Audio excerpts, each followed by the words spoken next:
Bonjour et bienvenue dans cette nouvelle vidéo sur notre chaîne YouTube. Et bonne année, la Poissonnerie Viotte vous souhaite beaucoup de bonheur et de joie et beaucoup de recettes de poissons. On a plein de choses à apprendre ensemble, donc on est ravis de commencer cette année avec vous. Alors aujourd'hui, on s'est dit début d'année, fin de fête, vous avez forcément eu 4 poches d'œufs de cabillaud en trop dans votre frigo pour faire du tarama. Donc on va se faire un petit tarama qui va mieux se conserver parce qu'il va être conservé avec de l'huile et du coup vous allez pouvoir garder vos œufs de cabillaud avec quoi vous auriez pu faire des pâtes, une petite tartinade. Il y a pas mal de choses qu'on peut faire avec juste des œufs de cabillaud fumés. Pas mal de petites recettes comme ça pure, c'est un peu comme une poutargue pas sèche si vous voulez. Donc le tarama de la Poissonnerie Viotte, au départ c'est très simple, nous c'est une mayonnaise. Sauf qu'on a vu quand même que quand vous faites une mayonnaise, vous devez avoir des agréments parce que vous faites de la cuisine en fait. Et c'était pas le cas à la poissonnerie, du coup on était sur une limite de est-ce qu'on continue à le produire ou on le fait produire. Et avec notre partenaire Fumoir d'Engraisse qui fait nos fumaisons, on leur a dit voilà notre recette, est-ce que vous pouvez la faire? Donc c'est pour ça que nous on vend un tarama qui aujourd'hui est produit par le Fumoir d'Engraisse et nous on a aussi notre recette de tarama qui a vraiment le même goût, mais les conservateurs sont différents. Nous, c'est un tarama frais que je vous propose de faire chez vous. Après, je vous parlerai du tarama de la Poissonnerie Viotte qui, là, est fait avec des agents qui permettent vraiment de conserver mieux le tarama, évidemment naturel, mais du coup, c'est du citron, c'est du lait, ça peut être du sel. Alors que là, la recette qu'on va faire ici, c'est une recette de tarama qu'il faut manger dans les 3 jours. Donc, on y va. Donc, vous prenez une poche d'œufs de cabillaud, en l'occurrence 4. Non, je plaisante, mais en gros, vous, pour la recette qu'on va faire, pour une poche d'œufs de cabillaud qui fait en gros 2 à 300 grammes, il faut mettre un demi-litre d'huile et un jaune d'œuf. Donc le but, c'est de ouvrir une poche et bien gratter. Là, vous voyez, la peau, en fait, elle a bien fumé, en fait, et c'est pour ça qu'elle est devenue dure. Une fois, j'ai déjà essayé de la mixer entièrement. Mais le problème, c'est que quand vous mixez, déjà, les œufs autour, ils sont plus cuits. C'est comme un jaune d'œuf.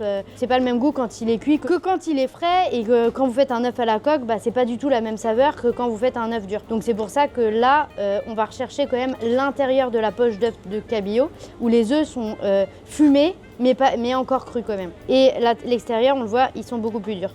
Après, la poche, elle, moi je l'ai déjà essayé de la mixer. Déjà, il y a toutes les nervures. Et les nervures, bah, c'est pas bon. Et la poche d'œuf, elle est caoutchouteuse. Et du coup, quand vous la mixez, ça fait ça fait des membranes. C'est un peu, c'est pas super sur la dent.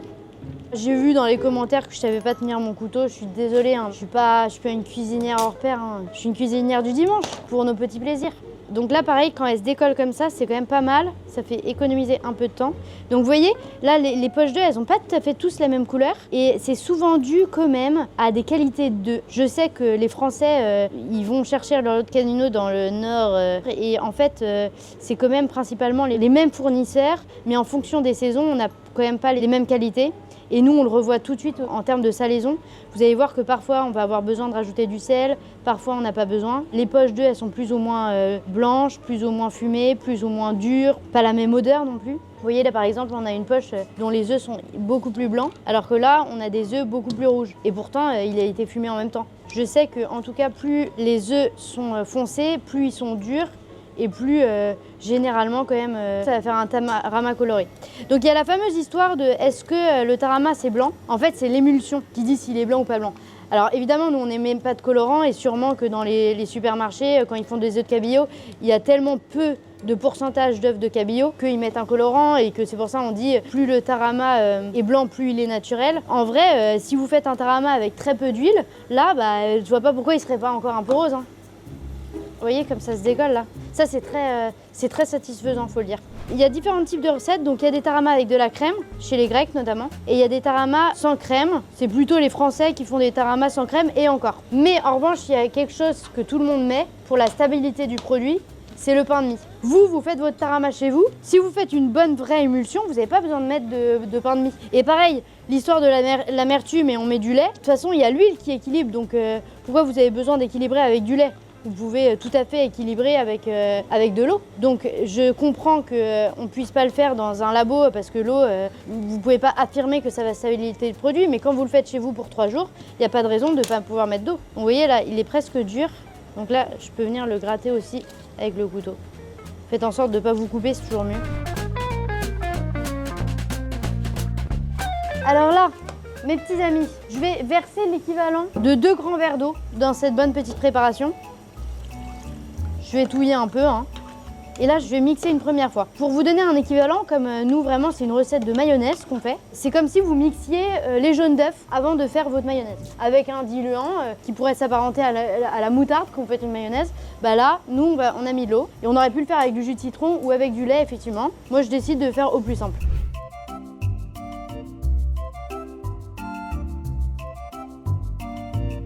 Maintenant qu'on a une bonne petite pâte bien homogène, on avait du coup 4 poches d'œufs qui faisaient à peu près 300 grammes. Il faut mettre un jaune d'œuf pour 200 grammes. Donc là, on va mettre 6 jaunes d'œufs.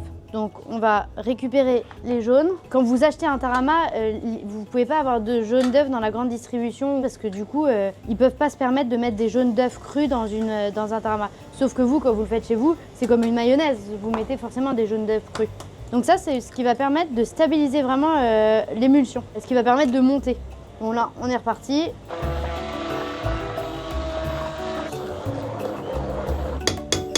Ce qu'on va faire, c'est que là, on va commencer à monter. Donc on a dit, et du coup, 500 ml par jaune d'œuf et par poche. Ça sent trop bon.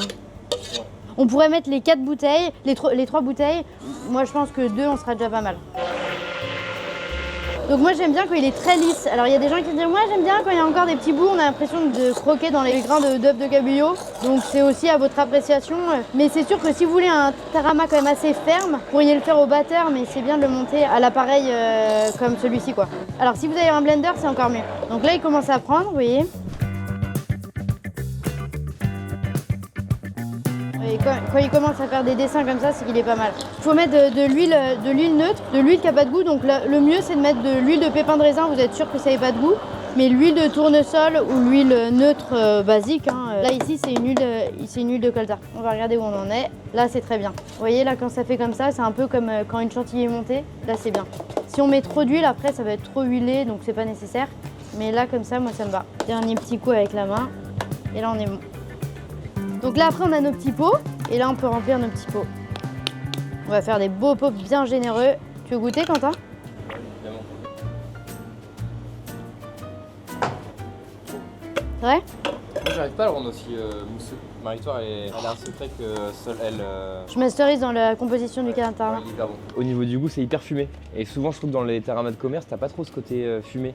Ouais, très peu. Et même j'en ai goûté un récemment, t'as même une petite acidité qui vient et qui est dérangeante et qui n'a pas sa place dans le tarama. Là je pense qu'au niveau quantité d'œufs, on doit être ceux avec la plus grosse quantité, enfin proportion d'œufs dans le tarama je pense. Hein. Bah, c'est-à-dire qu'en fait tout le monde va nous dire mais vous mettez beaucoup d'huile, nous on met moins d'huile. Oui mais ils mettent du lait, du pain, du citron, ils mettent plein de choses. Donc là effectivement nous on a quand même l'œuf pur qui est relevé avec le gras. Hein. Le gras étant exhausteur de goût. De toute façon il faut qu'il y ait des œufs. C'est débile de manger un tarama sans œufs de cabillaud. Je crois que dans le commerce, souvent c'est 30%, même pas, 25-30%. Et après, on a quand même des très bons faiseurs qui font du 56-60%.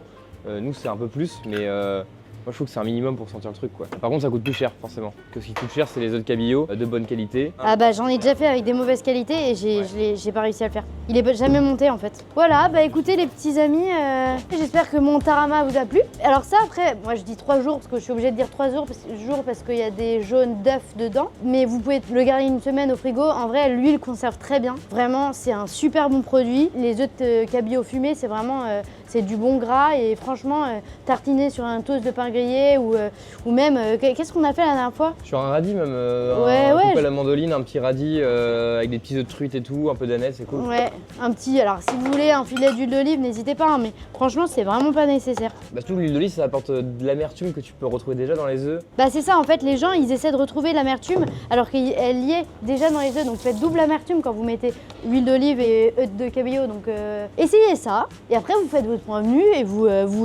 pouvez même mettre du sel fumé hein, si vous voulez. Vous pouvez encore plus mettre un petit côté rock and roll, mettez un peu de sel fumé, voilà.